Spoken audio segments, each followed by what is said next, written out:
Shamshabad airport లో భారీగా drugs ను స్వాధీనం చేసుకున్నారు. దుబాయ్ నుంచి వచ్చిన మహిళ నుంచి 10 కోట్ల విలువ చేసే కొకైన్ ను పట్టుకున్నారు. పుస్తకాల పేపర్లలో డ్రగ్స్ ను రవాణా చేస్తుండగా పట్టుకున్నారు. మరిన్ని వివరాలు మా ప్రతినిధి రమేష్ వెట్లనడదాం. రమేష్, డ్రగ్స్ గుట్టును ఎలా ఛేదించారు? దుబాయ్ నుంచి వాళ్ళ తెల్లవారుజామున ఒక మహిళ వస్తుంది. మహిళ వద్ద నుంచి పెద్ద ఎత్తున డ్రగ్స్ ను క్యారీ చేస్తున్నట్లుగా డైరెక్టరేట్ రెవెన్యూ ఇంటెలిజెన్స్ అధికారులకు ఖచ్చితమైన సమాచారం వచ్చింది. ఈ సమాచారం మేరకు అటు టీఆర్ అధికారులు వలపన్ని ఒక మహిళని అదుపులో తీసుకోవడం జరిగింది.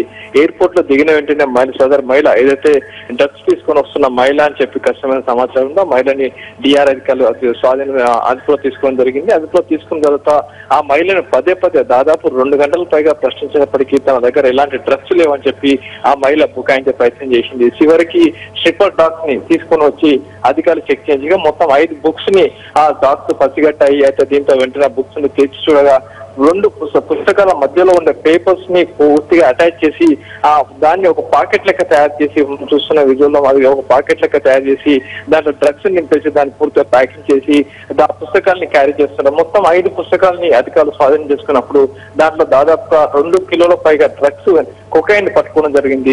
ఈ డ్రగ్స్ విలువ మొత్తానికి చూసినట్టయితే 10 కోట్ల పైగా వింటుందని చెప్పి అధికారులు చెప్తున్నారు. ప్రస్తుతానికి ఈ మహిళని అధికారులు అదుపులో తీసుకున్నారు. అదుపులో తీసుకుని ప్రశ్నిస్తున్నారు. అయితే డ్రగ్స్ ఎక్కడికి క్యారీ చేస్తున్నారు, ఎవరికి ఇవ్వబోతున్నారు, హైదరాబాద్ నగరంలో ఎవరికి చేరబోతుంది డ్రగ్స్ అన్న విషయాన్ని కూడా ఆలోచించే ప్రయత్నంలో డిఆర్ అధికారులు ఉన్నారు.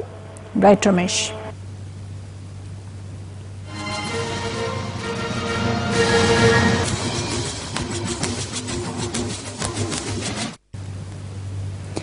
నైరుతి బంగాళాఖాతంలో ఏర్పడిన అల్పపీడనం వాయుగుండంగా మారిందని హెచ్చరించింది విశాఖ తుపాను హెచ్చరికల కేంద్రం.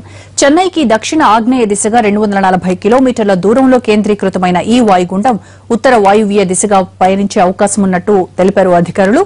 అటు తమిళనాడు రాజధాని చెన్నైలోనూ భారీ వర్షాలు కురుస్తున్నాయి. మరో 2 రోజుల పాటు వర్షాలు పడే అవకాశం ఉందని వాతావరణ శాఖ అధికారులు తెలిపారు.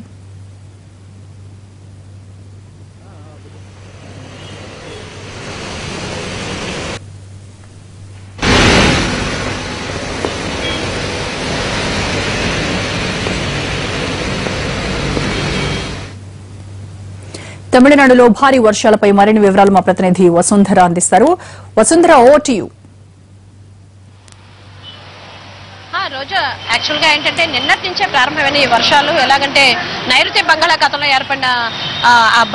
ఏర్పడిన అల్పపీడనం తీవ్ర ఉధృతిగా తయారైంది. ఏంటంటే నిన్నటి నుంచి కూడా భారీ ఎత్తున వర్షాలు మొదలైనాయి. అలాగే తమిళనాడు, పాండిచ్చేరి, కోస్తా తీర ప్రాంతాల్లో హెవీగా వర్షాలు కురుస్తున్నాయి. అయితే ఈ మేరకు ఏంటంటే నిన్న మార్నింగ్ నుంచే దాదాపు దక్షిణ కోస్తా జిల్లాల్లో మొత్తం తమిళనాడు రాష్ట్ర వ్యాప్తంగా సముద్ర తీర ప్రాంతాల్లో కూడా హెవీ రెయిన్స్ పడుతున్నాయి. అయితే ఈ మేరకు ఏంటంటే మరో 48 గంటల్లో ఇది తీవ్ర రూపం దాలుస్తుంది. అలాగే తమిళనాడు తీర ప్రాంతానికి ఈ రోజు మార్నింగ్ 240 కిలోమీటర్ల దూరంలో ఉన్నట్టు ఇక్కడ వాతావరణ శాఖ పేర్కొంది. అయితే ఈ మేరకు ఏంటంటే తమిళనాడు మాత్రం చూసుకుంటే మాత్రం ఈ కాంచీపురం దగ్గర నుంచి సముద్ర తీర ప్రాంతంలో ఉండే నాగపట్నం మొత్తం ఏంటంటే అన్ని ప్రాంతాలు కూడా భారీ వర్షాలు కురుస్తున్నాయి. అయితే ఈ రోజు చెన్నైలో మాత్రం ఈ రోజు మార్నింగ్ నుంచి కూడా వర్షపాతం మొదలైంది. దీంతో ఏంటంటే విడిచి వస్తూనే ఉంది వర్షం. అయితే ఈ రోజు రాత్రి నుంచి కూడా మరింత వేగవంతం అవుతుందని చెప్పి వాతావరణ శాఖ పేర్కొంది. ఈ మేరకు ఏంటంటే జాలర్లు కూడా వేటకు వెళ్లకూడదు, మరో 48 గంటల పాటు వాళ్ళు అతి జాగ్రత్తగా ఉండాలని చెప్పేసి కూడా వాతావరణ శాఖ హెచ్చరించింది. అయితే ఈ మేరకు ఏంటంటే నాగపట్నం, ఈ కడలూరు జిల్లాల్లో 3వ నెంబర్ ప్రమాద హెచ్చరిక ఆల్రెడీ ఎగరవేశారు. జాలర్లు ఎక్కడికి వెళ్లకూడదని చెప్పేసి కూడా, అలాగే సముద్ర తీర ప్రాంతాల్లో ఉండే మొత్తానికి ఏంటంటే ఈ గుడిసెల్లో నివసించే వాళ్ళు లేకపోతే జాలర కుటుంబాలు కూడా తీర ప్రాంతాల్లో ఉండకుండా కనీసం ఏంటంటే ముందస్తు జాగ్రత్త చర్యలుగా ఏంటంటే వేరే ప్లేస్లకు తరలించాలని చెప్పేసి కూడా స్థానిక కలెక్టర్లకు ఆదేశాలు జారీ చేయబడ్డాయి. ఈ మేరకు చెన్నై మాత్రం చూసుకుంటే ఈ రోజు మార్నింగ్ నుంచి కూడా వర్షం పడుతూనే ఉంది. విస్తారమైన వర్షాలు పడుతున్నప్పుడు ఈ నేపథ్యంలో మరో 48 గంటల్లో గాలులు కూడా అతి వేగంగా వీస్తాయి. అది 50 నుంచి 60 కిలోమీటర్ల వరకు వీస్తాయి. సముద్ర తీర ప్రాంతంలో అయితే 70 కిలోమీటర్ల వేగంతో మాత్రం గాలులు వీస్తాయని చెప్పేసి వాతావరణ శాఖ పేర్కొంది. దీంతో ఏంటంటే నగరవాసులు చాలా ఏంటంటే గత కొద్ది రోజులుగా విపరీతమైన ఎండలతో ఎండిపోతున్న ఈ తరుణంలో ఈ వర్షం కురవడం అనేది చాలా ఆనందంగా ఉందంటున్నారు. అయితే ప్రస్తుతానికి ఏంటంటే హెవీ రైన్ మరో 48 గంటల్లో విస్తారమైన కాకుండా భారీ నుంచి అతి భారీ వర్షాలు కురవచ్చు. చెన్నై నగరంలో కూడా వర్షాలు కురుస్తాయనే ఇదితో ఏంటంటే నగరవాసులు కొంత బెంబేలెత్తుతున్నారు. రోజా ఏంటంటే గత 6 నెలల క్రితమే వరదలతో ముంచెత్తిపోయిన ఈ చెన్నై, కడలూరు, కాంచీపురం తిరిగి వర్షాలు మామూలుగా తేలిగ్గా రాకుండా ఒకేసారి ఇంత పెద్ద తుఫాన్గా మారబోతుంది అనే ఫీలింగ్ ఉంటేనే కదా వాళ్ళకి చాలా ఏంటంటే కొంతవరకు చాలా ఆందోళన చెందుతున్నారు. అయితే ప్రస్తుతానికి మాత్రం ఈ ఎండలోంచి కొంచెం తెరిపి వచ్చినట్టుగా మాత్రం చాలా హ్యాపీగా ఫీల్ అవుతున్నారు. రోజా, వసుంధర, లోతట్టు ప్రాంత ప్రజల్ని అలర్ట్ చేశారా? వాళ్ళందరినీ సురక్షిత ప్రాంతాలకు తరలించే ఏర్పాట్లు ఏమైనా చేస్తున్నారా అధికారులు? రోజా ఈ నాగపట్నం, కడలూరు ఆ ప్రాంతాలు ఎప్పుడూ కూడా చాలా లోతట్టు ప్రాంతాల్లో నివసిస్తుంటారు జాలర్లు. అంతే ప్రస్తుతానికి ఇది వేసవికాలమే కానీ వర్షాకాలం కాదు, తుఫాన్లు వచ్చే కాలం కూడా కాదు. యాక్చువల్ గా తమిళనాడులో మోస్ట్లీ నవంబర్, డిసెంబర్లోనే ఎక్కువగా తుఫాన్ వచ్చే అవకాశం ఉంటుంది. అయితే ఈసారి మాత్రం ఎందుకునో తెలియలేదు, చాలా ఏంటంటే ముందుగానే ఆ తుఫాను తాకడం అనేది కూడా కొంతవరకు ఊహించని విషయం. దీంతో ఏంటంటే ఆయా ప్రాంతాలు అందరూ కూడా చాలా తేలిగ్గా ఊపిరి తీసుకుంటూ ఎండలో ఉంటున్నారు. ఈ మేరకు భారీ వర్షపాతం నమోదవుతోంది. అలాగే సముద్ర తీర ప్రాంతాలన్నీ కూడా ఖాళీ చేయాలని చెప్తున్న నేపథ్యంలో వాళ్ళందరినీ కూడా మొత్తానికి ఏంటంటే తీర ప్రాంతాల నుంచి ఏంటంటే సేఫ్టీ ప్లేస్ కు తరలించాలని చెప్పి స్థానిక అధికారులకి ఆల్రెడీ సమాచారం అందించారు. అయితే మేరకు కన్యాకుమారిలో కూడా చాలా మటుకు ఏంటంటే లోపల అంటే ఆ సముద్ర తీరం లోపల ఉండే గుడిసెలు కూడా చాలా వరకు మునిగాయని చెప్తున్నారు. దీంతో ఏంటంటే స్థానిక కలెక్టర్లు, అధికారులు, కార్పొరేషన్ అధికారులు వీళ్ళందరూ కూడా నడుం కట్టారు. మరో 48 గంటల్లో హెవీ రైన్స్ కురిసే అవకాశం ఉన్నది అని చెప్పడంతో ఏంటంటే ఇంకా ఏంటంటే మరింత జాగ్రత్తలు తీసుకోవడానికి అధికారులు ముందస్తు జాగ్రత్తలు తీసుకుంటున్నారు. అయితే గత ఒక 24 గంటల నుంచి కూడా వర్షాలు పడుతున్నాయి. అయితే కేవలం ఏంటంటే అక్కడక్కడ విడిచి వర్షం కొట్టడంతో ఇది పెద్దగా తీసుకోలేదు వీళ్ళు. అయితే మరో 48 గంటల్లో హెవీ రైన్స్ ఉన్నాయని చెప్పడంతో కొత్త ఏంటంటే అప్రమత్తతగానే ఉన్నారు. స్థానిక మొత్తం అక్కడ ఉండే జాలర్ల కుటుంబాలు స్థానికులను అందరినీ కూడా సురక్షిత ప్రాంతాలకు తరలించడానికి ఏర్పాట్లు చేస్తున్నారు. అయితే మరో 48 గంటలు అంటే రేపు అంటే 18, 19 తారీఖుల్లో ఈ 2 రోజుల్లో కూడా హెవీ రైన్స్ కురవడానికి అవకాశం ఉంది. అలాగే గాలులు కూడా చాలా వేగంగా వీస్తాకు అవకాశం ఉంది అనగానే ఏంటంటే మొత్తానికి స్థానిక అధికారులు అప్రమత్తమయ్యారు.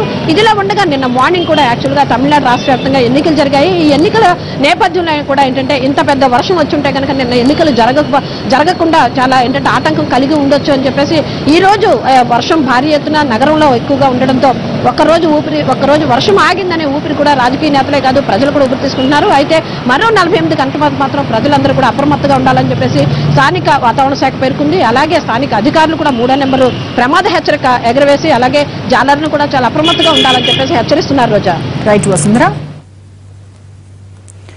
అటు కేరళలో నిన్నటి నుంచి భారీ వర్షాలు కురుస్తున్నాయి. ఎర్నాకుళం తదితర జిల్లాల్లో భారీ వర్షపాతం నమోదైంది. ఇప్పటికే కొన్ని ప్రాంతాల్లో వరద హెచ్చరికలు జారీ చేశారు. అలపుజ ప్రాంతంలో సముద్రం నీరు భారీగా ఇళ్లలోకి చేరడంతో అధికారులు అక్కడి ప్రజలను సురక్షిత ప్రాంతాలకు తరలించారు. ప్రజలకు ఎలాంటి హాని జరగకుండా ముందస్తు సహాయక చర్యలు చేపట్టాలని ఆయా జిల్లా కలెక్టర్లకు ఎన్డీఆర్ఎఫ్ అధికారులు సూచించారు.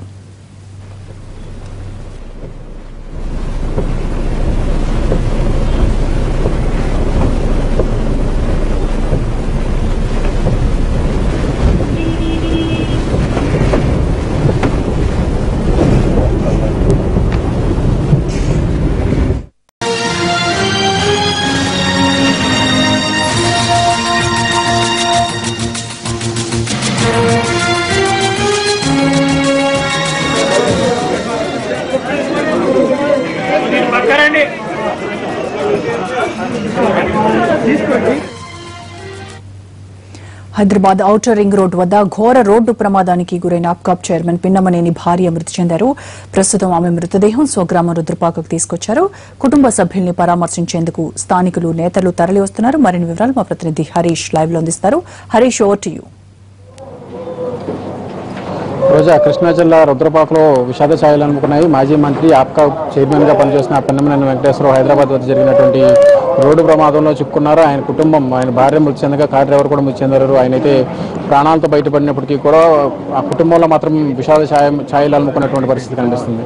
ఒకవైపు పిన్నమనేని వెంకటేశ్వరరావు గారు ప్రాణాలతో బయటపడ్డారు. ఇంకోవైపు భార్య చనిపోయినటువంటి నేపథ్యంలో స్థానికంగా అయితే గ్రామంలో ఉన్నటువంటి పరిస్థితి మాత్రం కొంత విషాద ఛాయలు అనుకున్నాయి. పిన్నమనేని కుటుంబంతో ఉన్నటువంటి అనుబంధాన్ని గుర్తు చేసుకుంటూ పెద్ద సంఖ్యలో గ్రామస్తులు పెద్ద సంఖ్యలో ఎక్కడికి తరలి వస్తున్నారు. ఆమెకి నివాళులు అర్పించేందుకు భారీగా తరలివస్తున్నటువంటి పరిస్థితి.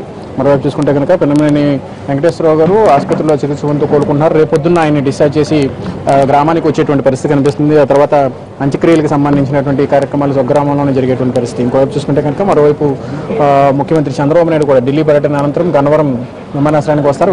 గన్నవరం విమానాశ్రయం నుంచి నేరుగా రుద్రపాక చేరుకుని రుద్రపాక వద్ద పిన్నమనేని కుటుంబాన్ని పరామర్శించేందుకు కూడా ఏర్పాటు జరుగుతుంది. ఇందుకు సంబంధించినటువంటి ప్రత్యేకమైనటువంటి హెలిప్యాడ్ను కూడా అధికారులు రుద్రపాకలో సిద్ధం చేస్తున్నటువంటి పరిస్థితి. మనతో మాట్లాడేందుకు మాజీ ఎమ్మెల్యే రావి వెంకటేశ్వరరావు గారు ఉన్నారు. చెప్పండి, పిన్నమనేని కుటుంబంతో మీకు ఉన్నటువంటి అనుబంధం ఏంటి? ఇక్కడ ఉన్నటువంటి లోకల్గా ఉన్నటువంటి ఎలా ఉంది? ఈ కోటేశ్వర కుటుంబం మాకు చాలా చిన్నప్పటి నుంచి కూడా రుద్రపాకతో సంబంధాలు ఉన్నాయి. చాలా బాధాకరం. ఇవాళ పిన్నమనేని వెంకటేశ్వర సతీమణి ఈరోజు ఈ విధంగా యాక్సిడెంట్ మంది చాలా బాధకం. కుటుంబ సభ్యులకి భగవంతుడు అండగా ఉండాలని చెప్పి ప్రార్థిస్తూ తీసుకున్నాం. అంత్యక్రియలకు సంబంధించి ఎలా ఉంది? రేపు సీఎం గారు వచ్చేటువంటి రేపు 9:30 ఆ టైంలో వస్తాకి ప్లాన్ చేస్తున్నారు. హెలిప్యాడ్ చూడడానికి కూడా రెడీ అవుతుంది. రేపు మార్నింగ్ వెంకటేశ్వరను చౌదరి గారు వస్తారు. దాని తర్వాత 10ంటికి 10:10:30 కల్లా అంత్యక్రియలు ప్రారంభమవుతుంది. పరిస్థితి స్థానికంగా అయితే గ్రామస్తులు అదేవిధంగా ప్రజాప్రతినిధులంతా కూడా పెనమనేని కుటుంబాన్ని పరామర్శించేందుకు తరలి వస్తున్నారు. మరోవైపు టీడీపీ నాయకులు అదేవిధంగా రాజకీయ పార్టీలకు అతీతంగా నాయకులంతా కూడా రుద్రపాక చేరుకుంటున్నారు. రేపు ఉదయం సీఎం చంద్రబాబు నాయుడు ప్రత్యేకంగా రుద్రపాక చేరుకుని ఇక్కడ పెనమనేని కుటుంబాన్ని పరామర్శించారు. అదేవిధంగా అంతకుముందు ఉదయం 7 గంటలకి పెనమనేని ఆసుపత్రి నుంచి డిశ్చార్జ్ చేసి ఆ తర్వాత స్వగ్రామానికి పంపించేటువంటి ఏర్పాటు జరుగుతుంది. ఆయన ప్రత్యేకమైనటువంటి హెలికాప్టర్లో గన్నవరం వచ్చి అక్కడి నుంచి రుద్రపాకకి వచ్చి భారీ అంత్యక్రియల్లో పాల్గొనేందుకు ఏర్పాట్లు జరుగుతున్నాయి. కుటుంబ సభ్యులను మాత్రం ఓదార్చడం ఎవరితరం కావటం లేదు. ఎవరిని చూసినా కూడా కదిలించినా కూడా ఎవరు కూడా అంతా కూడా విషాదంలో నెలకొన్నటువంటి పరిస్థితి. గ్రామం అంతా కూడా విషాదంలో నిలిపినటువంటి పరిస్థితి. రాజకీయంగా దాదాపుగా 30 ఏళ్ల పాటు పెన్నమనేని కోటేశ్వరరావు గారి నుంచి పెన్నమనేని వెంకటేశ్వరరావు వరకు కూడా ఇప్పటి వరకు కూడా దాదాపుగా 30 సంవత్సరాల నుంచి రాజకీయంగా ఆ కుటుంబానికి చాలా పేరు ఉంది. స్థానికంగా కూడా మంచి ఆదరణ ఉన్నటువంటి నేపథ్యంలో కుటుంబ సభ్యులందరినీ కూడా ఓదార్చడం ఎవరి వల్ల కావట్లేదు. పెద్ద సంఖ్యలో గ్రామస్తులంతా కూడా స్థానికంగా ఇక్కడికి తరలి వచ్చి నివాళులు అర్పించేటువంటి ప్రక్రియ జరుగుతుంది. రేపు ఉదయం జరిగేటువంటి అంత్యక్రియలు కూడా భారీగా ఏర్పాటు చేస్తున్నారు. ఇంకోవైపు సీఎం కూడా వస్తున్నటువంటి నేపథ్యంలో ఇటు అంత్యక్రియలు కానీ అటు బందోబస్తు పరంగా కానీ ఎటువంటి అవాంఛనీయ సంఘటనలు జరగకుండా ఇటు రెవెన్యూ అధికారులు అటు పోలీసు అధికారులు కూడా ప్రత్యేకమైనటువంటి ఏర్పాట్లు చేశారు. రోజా హరీష్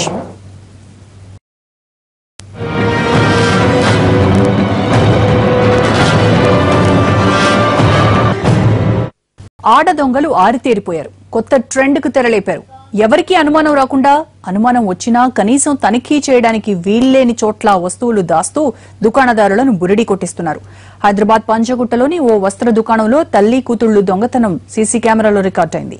ఆ తీరు చూసి పోలీసులే షాక్ అయ్యారు. గతంలో ఈ తరహాలో చీరల్ని దొంగిలించిన సీసీ ఫుటేజ్ లో అందరూ పెద్దవాళ్లే కనిపించారు.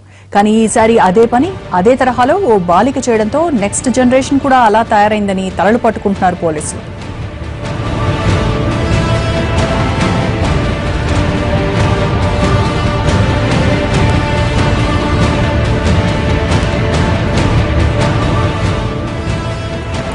దుస్తులు కొనడం కోసం అంటూ తల్లి కూతుళ్లు షాప్లోకి వచ్చారు. అవి కావాలి ఇవి కావాలంటూ సేల్స్ మ్యాన్ ముప్పు తిప్పలు పెట్టారు. చివరికి అతను విసుగొచ్చి మీరు చూస్తూ ఉండండి అంటూ మరో కస్టమర్ దగ్గరికి వెళ్లాడు. ఇంకేముంది, ఎదురు చూస్తున్న అవకాశం రానే వచ్చింది. దాన్ని ఇలా వాడేసుకున్నారు. క్షణాల్లో టార్గెట్ పూర్తి చేసి ఏమీ ఎరగనట్టు నిలబడ్డారు. మీ దగ్గరున్న మోడల్స్ నచ్చలేదంటూ తాపీగా వెళ్లిపోయారు. సాయంత్రం సీసీ కెమెరా ఫుటేజ్ చూసుకున్న దుకాణ యజమాని గొల్లుమంటూ పోలీసుల దగ్గరికి పరిగెత్తాడు.